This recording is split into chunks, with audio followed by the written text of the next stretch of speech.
नमस्कार विद्यार्थी मित्रांनो, आज मी तुमच्या आवडीचा विषय घेऊन आलोय. VHG विश्वजित सर गुरुकुल मध्ये आपल्या सगळ्यांचं सर्वप्रथम स्वागत. काल आपण मागच्या लेक्चरला आपण बघितलं मराठी वर्णमाला भाग 1. आज आपल्याला घ्यायचंय भाग 2. भाग 1 मध्ये आपण फक्त माहिती घेतली. स्वर, स्वरादी आणि व्यंजन. एकूण वर्ण किती? 52. स्वर 14, स्वरादी 2 आणि व्यंजन किती? 36. आज आपण काय करणार आहोत, ते जे काही 3 प्रकार आहेत आहे नाही, त्याची प्रत्येकी डीपली माहिती बघणार आहोत. भाग 2 मध्ये तुम्हाला काय दिसून येईल? स्वर, स्वरादी आणि त्यांचे प्रकार. मित्रांनो, व्हिडिओ स्किप न करता शेवटपर्यंत बघा, कारण हा व्हिडिओ तुमच्या मुलासाठी असेल, स्वतःसाठी असेल किंवा इतरांना सुद्धा तुम्ही शेअर करू शकता. मित्रांनो, स्कॉलरशिप परीक्षा 4थी, 5वी, 7वी आणि 8वी याच्यामध्ये हा भाग येतोच. एवढंच नाही, 10वी आणि 12वीला सुद्धा बोर्डाला याच्यावर 1-2 प्रश्न असतोच. आणि इतर स्पर्धा परीक्षा ज्या आहेत, तुमची MPSC असेल, TET असेल, CTET असेल, रेल्वे असेल, पोलीस भरती असेल, बँक असेल, स्टाफ सिलेक्शन कमिशन असेल, या सगळ्या प्रकारच्या एक्झाम मध्ये तुम्हाला हा मराठी वर्णमालावर प्रश्न विचारला जातो. मित्रांनो, तर चला जाणून घेऊया डीप मध्ये स्वर, स्वरादी आणि त्यांचे प्रकार. चॅनलला जर सबस्क्राईब केलं नसेल तर सबस्क्राईब करायला विसरू नका. लाईक करा, शेअर करा. तर चला मित्रांनो, सुरुवात करूया. तर मित्रांनो बघा, स्वर आणि स्वराचे प्रकार. मित्रांनो, स्वराची व्याख्या तुम्हाला मागच्या लेक्चर मध्ये मी सांगितलीच. आपल्याला कोणती एक व्याख्या लक्षात जरी ठेवली तरी पुष्कळ. इथे तुम्हाला 3 व्याख्या दिलेल्या आहेत. मी सोप्या व्याख्या आहेत. आपण कुठली व्याख्या बघितली होती? ज्या वर्णाचा उच्चार करण्यासाठी दुसऱ्या कोणत्याही वर्णाच्या सहाय्याची गरज लागत नाही, त्यांना काय म्हणतात? स्वर म्हणतात. म्हणजे त्याचा अर्थ काय? जेव्हा आपण एखादा वर्ण उच्चार करतो, त्याची सुरुवात केल्यापासून तर शेवटपर्यंत तो एकसारखाच ध्वनी निर्माण करतो, त्याला काय म्हणतात? स्वर म्हणतात. आहे की नाही? म्हणजेच काय, कंठ प्रत्येकाला आहे की नाही. मग जेव्हा आपण वर्णाचा उच्चार करतो आणि तिथून जेव्हा तो उच्चार होतो, तेव्हा कुठल्याही पद्धतीच्या अवयवाचं सहाय्य घ्यायची गरज लागत नाही. त्याला काय म्हणतो आपण?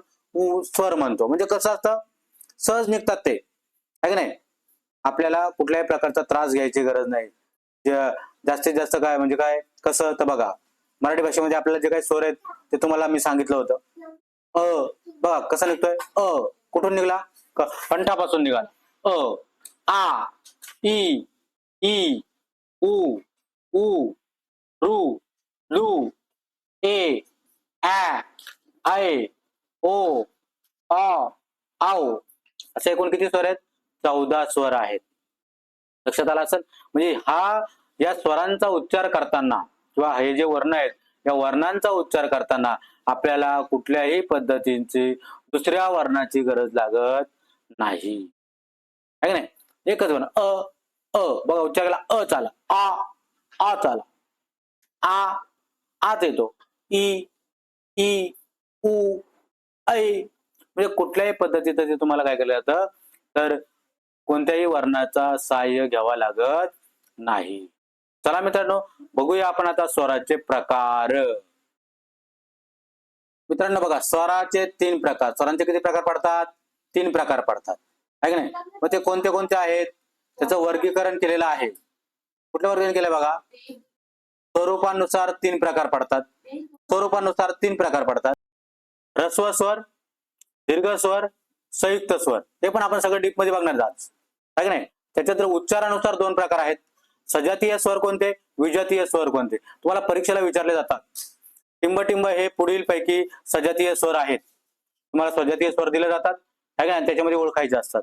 त्याच्यानंतर ऱ्हस्व स्वर, दीर्घ स्वर तुम्हाला विचारले जातात, संयुक्त स्वर तुम्हाला विचारले जातात, आहे का. आणि त्याच्यानंतर उत्पत्तीनुसार 2 प्रकार कोणते आहेत? सिद्ध स्वर आणि साधित स्वर. हे तुम्ही नाव नवीनच ऐकलं असेल, आहे की नाही, पण याचाही अभ्यास तुम्हाला आवश्यक आहे. तुम्हाला एक्झाम साठी विचारले जातात. हे 1 आणि 2 जे आहेत ना, हे जास्तीत जास्त विचारले जातात. पण चुकून जर तुम्हाला जर तिथं उत्पत्तीचे दोन प्रकार सिद्ध स्वर आणि साधित स्वर जर विचारले तर त्यासाठी मात्र हा व्हिडिओ अजून एकदम अत्यंत उपयुक्त असं होणार आहे. मित्रांनो चला आता आपण एक एक प्रकार बघूया. लक्षात आले?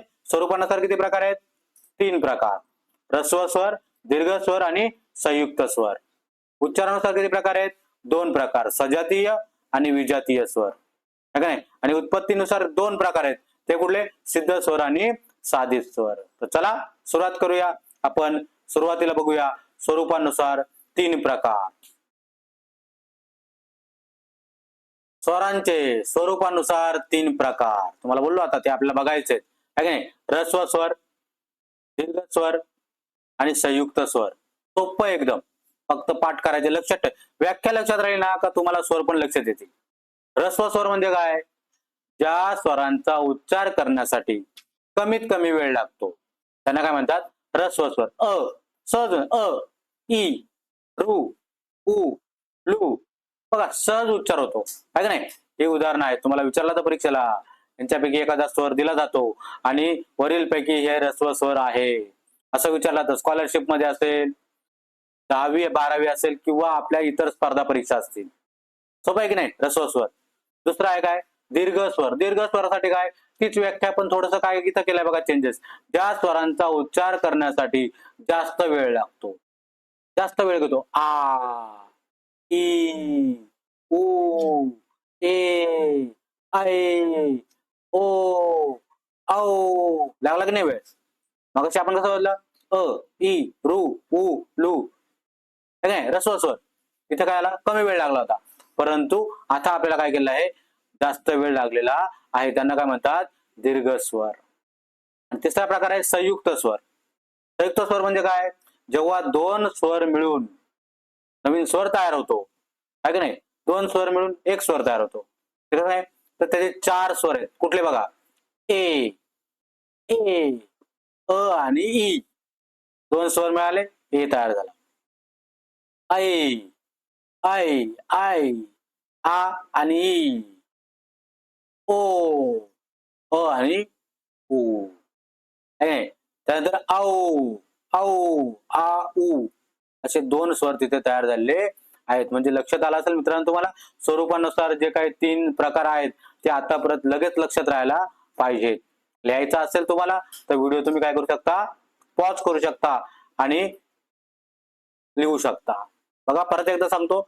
ऱ्हस्व स्वर ज्या स्वरांचा उच्चार करण्यासाठी कमी वेळ लागतो त्यांना ऱ्हस्व स्वर म्हणतात. ज्या स्वरांचा उच्चार करण्यासाठी जास्त वेळ लागतो त्याला काय म्हणतात? दीर्घ स्वर म्हणतात. आणि जेथे तुम्हाला 2 स्वर मिळून नवीन स्वर तयार होतो आओ, अग्नि आ, औ, त्याला काय म्हटलं जातं? संयुक्त स्वर. मित्रांनो चॅनल आपला सबस्क्राईब करायला विसरत जाऊ नका. चला तर आता आपण काय करूया? पुढचा प्रकार बघूया.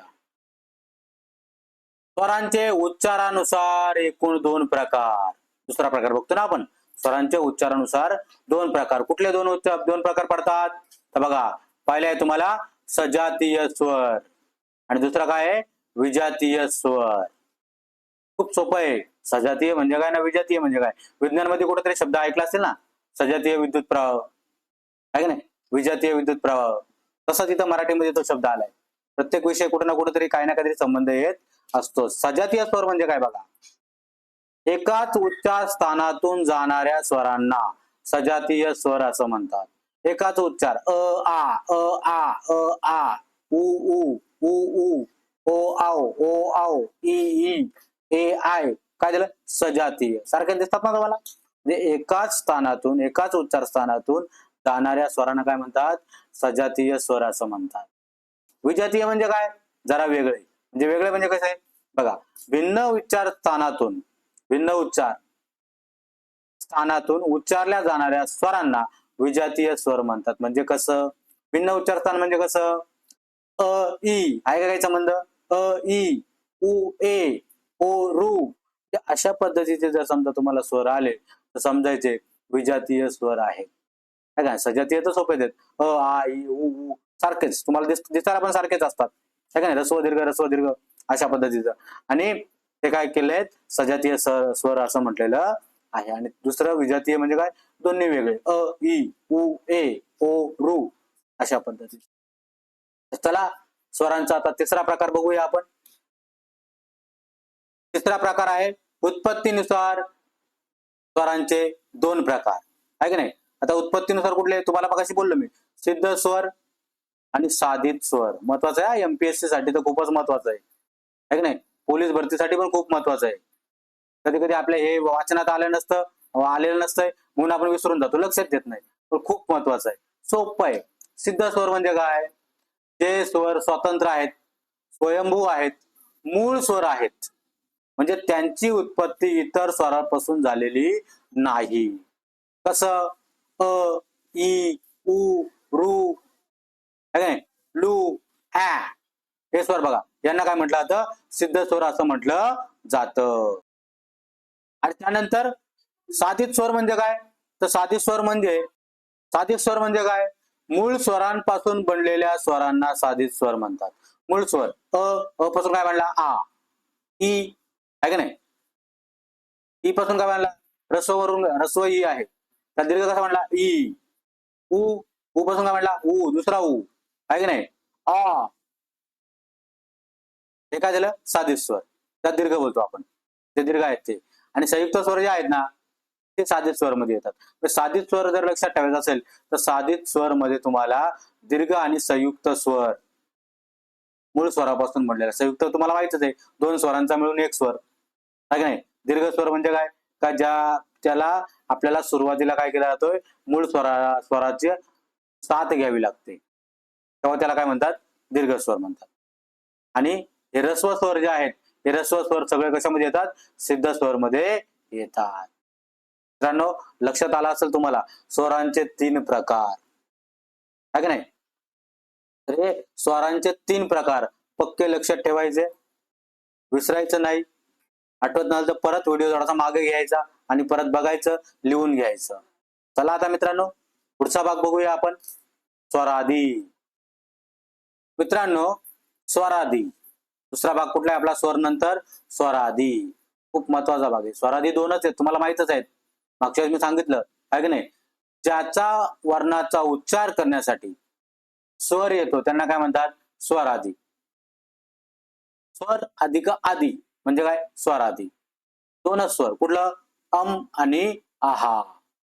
तिथं अनुस्वार आणि विसर्ग यांचा समावेश या स्वरादीमध्ये होतो. आणि स्वर म्हणजे काय हे तुम्हाला मागच्या व्हिडिओत सांगितलंय. स्वरादी म्हणजे विसर्ग म्हणजे काय हे तुम्हाला मी मागच्या व्हिडिओमध्ये सांगितलेलं आहे, त्याची व्याख्या तुम्हाला सांगितलेली आहे, है की नाही. अनुस्वार म्हणजे काय?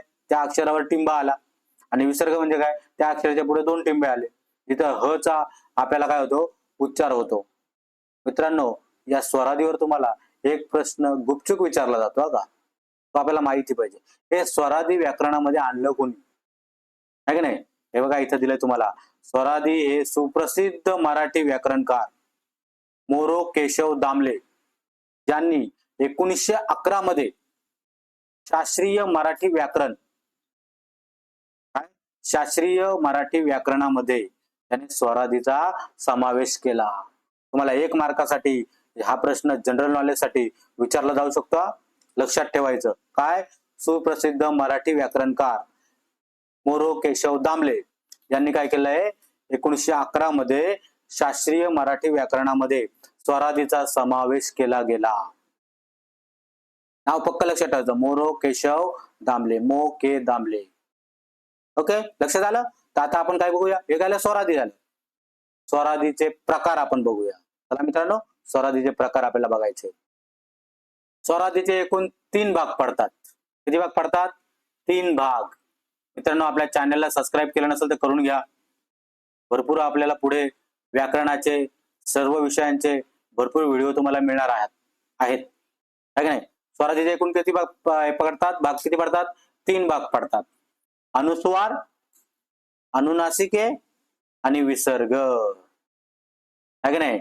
आपल्याला माहितच आहे, आपण बघितलं मगाशी स्वरादी दोनच आहेत, पण त्या 2 स्वरादीमध्ये 3 प्रकार तुम्हाला पडतात.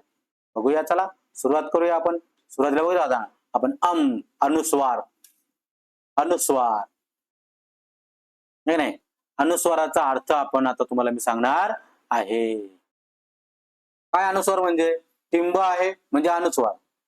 अनुस्वाराचे दोन प्रकार आहेत तिथे पुढे. अनुनासिके पण अनुस्वार मध्येच येतो, तिथं पण अनुस्वारच असतो आणि अनुस्वार मध्ये पण अनुस्वारच असतो. म्हणजे कसा? स्वरावर किंवा अक्षरावर मागाहून स्वार होणारा वर्ण किंवा स्वरानंतर होणारा उच्चार म्हणजे अनुस्वार होय. म्हणजे कसा? संसार, सुंदर, गंगा, आहे का नाही? आणि तो उच्चार कसा होतो? स्पष्ट असा उच्चार, जेव्हा खणखणीत असा स्पष्ट उच्चार होतो, अनुस्वार असा होतो. संसार, सुंदर, गंगा हे काय झालं? अनुस्वार मध्ये मोडतं. अनुनासिक म्हणजे काय? या अनुनासिकेचा उच्चार ओझरता होत असतो. ओझरता म्हणजे कसा? बघा, मांजर, विहिरी, तुम्ही, आहे का नाही? बघा इथं दिलं तुम्हाला, आहे का नाही? मांजर. तसा इथं काय आपण बोललो? संसार, स्पष्ट, सुंदर असं बोललो का? सुंदर असं बोललो का? नाही ना, आहे का नाही? म्हणजे मांजर इथे तुम्हाला बघा काय दिलंय? ओझरता उच्चार होतो आणि इथं काय होतोय? तुम्हाला स्पष्ट उच्चार होतो. त्याला काय म्हणतात? अनुनासिके. विसर्ग. आता विसर्ग काय? तुम्हाला लक्षात ठेवायचं काय? तुम्हाला दोन टिंबे समोर असतात, आहे का नाही? विसर्गाचा अर्थ श्वास सोडणे असा होतो. हा, आहे का नाही? प्रातकाल, निशेष, निस्वार्थ, आहे का नाही? म्हणजेच काय? विसर्गाचा उच्चार होत असताना स्वराच्या उच्चारानंतर ह सारखा उच्चार होताना दिसतो. हा, प्रातकाल म्हणजे निशेष. काय झालं? ह चा उच्चार आपल्याला काय होतं? होतो आणि हवेचे विसर्जन किंचित होतं. म्हणजे नाकाद्वारे आपल्याला श्वास सोडतो, आपण श्वास सोडतो, आहे की नाही? त्याला काय म्हणतात? विसर्ग म्हणतात. आणि चिन्हात लिहून जर दाखवलं तर दोन टिंब तुम्हाला दिली जातात. मित्रांनो, आवडलं तुम्हाला? स्वर आणि स्वरादीचे प्रकार, आहे की नाही? स्वर आणि स्वरादीचे प्रकार तुमचे तोंडपाठ झाले असतील, आहे की नाही? बघा इथे तुम्हाला स्वरादीचे 3 प्रकार आपण बघितले, 3 भाग बघितले, आहे की नाही? अनुस्वार, अनुनासिके आणि विसर्ग. त्यानंतर तुम्हाला स्वरादी म्हणजे काय हे आपण बघितलं. त्यानंतर तुम्हाला इथे स्वरांचे 3 प्रकार आपण बघितले. स्वरूपानुसार बघितलं, आहे की नाही? स्वरूपानुसार जर बघितलं तर आपल्याला ऱ्हस्व स्वर, दीर्घ स्वर, संयुक्त स्वर हे बघितलं. सजातीय स्वर उच्चारानुसार, विजातीय स्वर, त्याच्यानंतर उत्पत्तीनुसार सिद्ध स्वर आणि साधित स्वर. परत नजर टाकूया, आहे की नाही? म्हणजे नजर टाकूया म्हणजे फक्त काय बघूया आपण? तर हे जे स्वर आहेत, या स्वरांचे प्रकार तुम्हाला परीक्षेला विचारले जातात. हे बघा, ह्रस्व स्वर काय? ज्या स्वरांचा उच्चार करण्यासाठी कमी वेळ लागतो. दीर्घ स्वर, संयुक्त स्वर. व्हिडिओ पुन्हा एकदा जर तुम्ही बघितलं तर तुम्हाला पूर्णपणे लक्षात येईल. तर मित्रांनो, तुम्हाला व्हिडिओ कसा वाटला हे नक्कीच तुम्ही मला सांगा. ओके, आणि आपल्या चॅनलला सबस्क्राईब करायला मात्र विसरू नका. लाईक करा आणि शेअर पण करा. धन्यवाद.